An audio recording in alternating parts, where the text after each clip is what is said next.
never really finished till it's published, and so I finally published it in a book of some kind.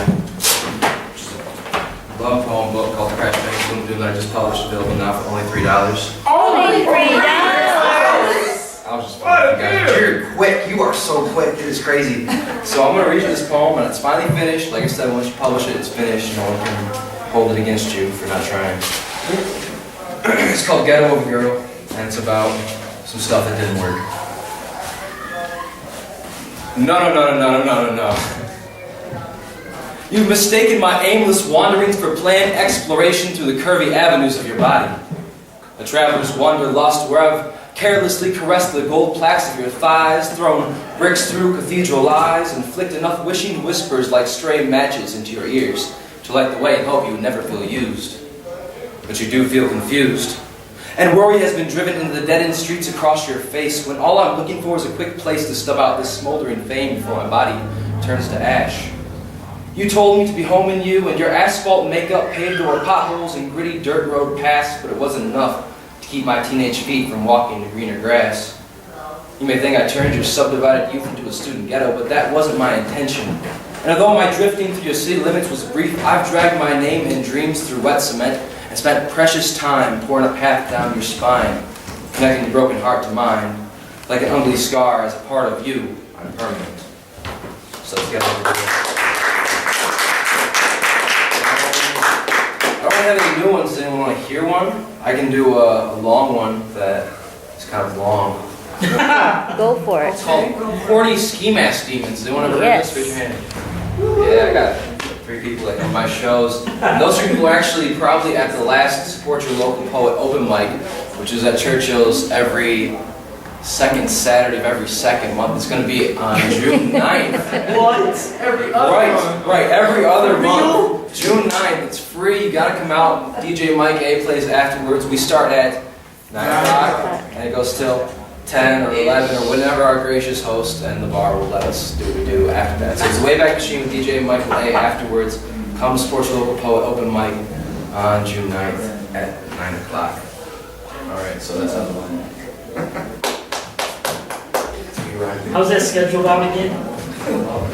We do poetry till we run out, or comedy till we run out of people. Every second.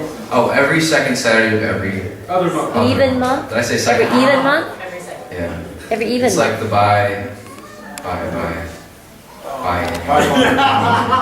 Whatever. The last one's on the Flint Underground channel too, by the way. On the Flint Underground channel. I'll read this one. There's like, I put a little parentheses because it's the start of the book, 4th book, which is Bernard and Trunkadon. And I put in parentheses because it's backstory. I'll read the backstory because I don't ever form it.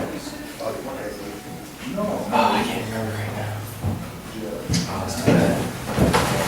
I gotta be that guy. Do burn it all. Burn it all. Count on nothing for what? Go ahead and burn it all.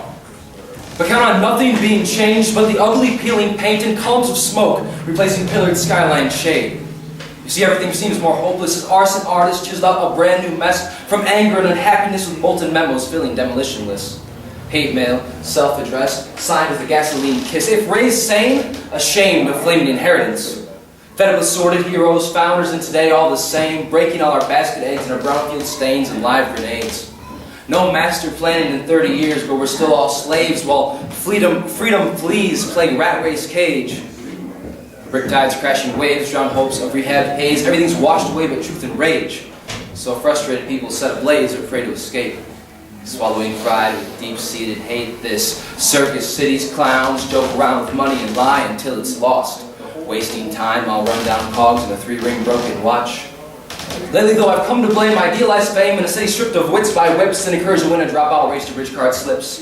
As descendants of factory fodder, we inherit mounds of shit, and at most, forgetfulness. Defeatists, dealing in decades of loser rants and paid-off silences. But our future's not in flames, or at least not yet. Outsourcing's aim was to discredit social gains and pile people with debt. Now there are 2 prevailing camps of thought for living here today. Either singe your way, sarcoma homes, know in their place nothing better will ever grow, or give up, burn a blunt, and don't worry about changing what you never cared to really know. This town's like a dentist office.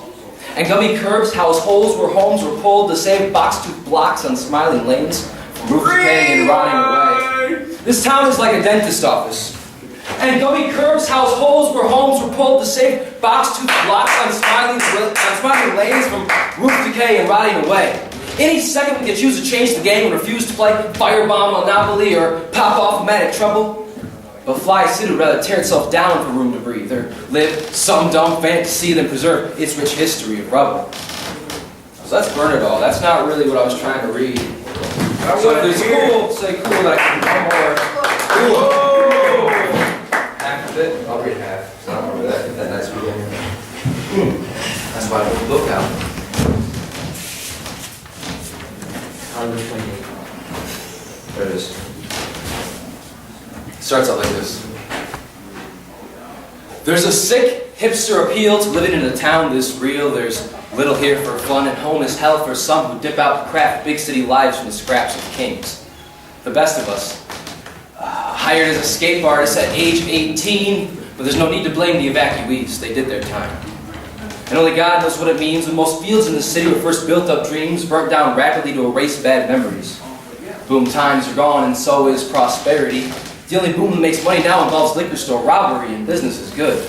Yet, weed, greed, and exploitation is the backbone of our economy. Heavens forbid someone forgive the need to survive when no one provides hope or a living salary.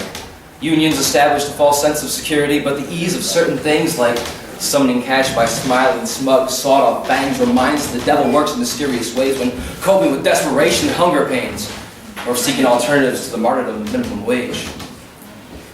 Even with paradise underfoot, inner demons cause generational pain. Maybe instead of being the destitute descendants of opportunity's haze, perhaps horny scheme-ass demons is a more fitting phrase. Isn't that what the headlines read? Action news spicing up the verbiage, planting seeds, and in TV times like these, everybody needs a sacrificial savior to disrupt the feed, or a monk making a stand in gasoline from the field ease and take the lead. That's not me. Fiends seeking another funeral by fire truck should crack a beer or look as Arson City cashes in on bad luck and low self-esteem.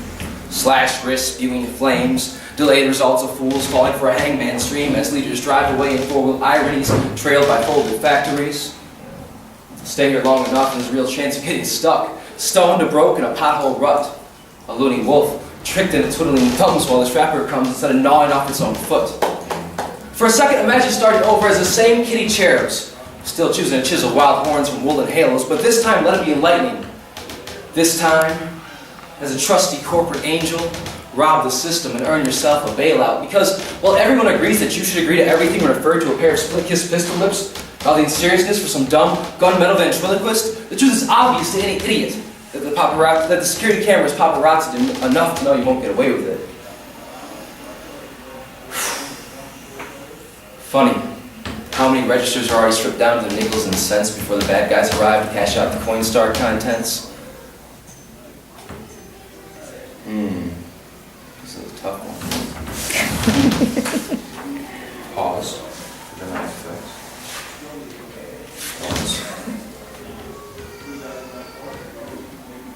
Corporate crooks still collecting decades worth of ruinous rents. Nothing left to steal in Flint except the fillings from our teeth, so thank God mine are made from PVC. Half the population lives up to polluted expectations and never leaves a shallow sea. Raised from tadpoles and chlorine fountains, surviving with deformities, waiting to steal kisses from a non-existent princess while croaking on modernity. Possessed with angry notions, the young trade salvation for 23. Destined to repeat the cycle until hellbound, shot down, or murderous, rich and free. End of the day, we sacrifice ourselves, even though there's nothing left but vast foundation slabs like wailing walls where the temple used to be. True believers conditioned to die or live trying. Nothing to do but keep moving and laugh about this tragedy.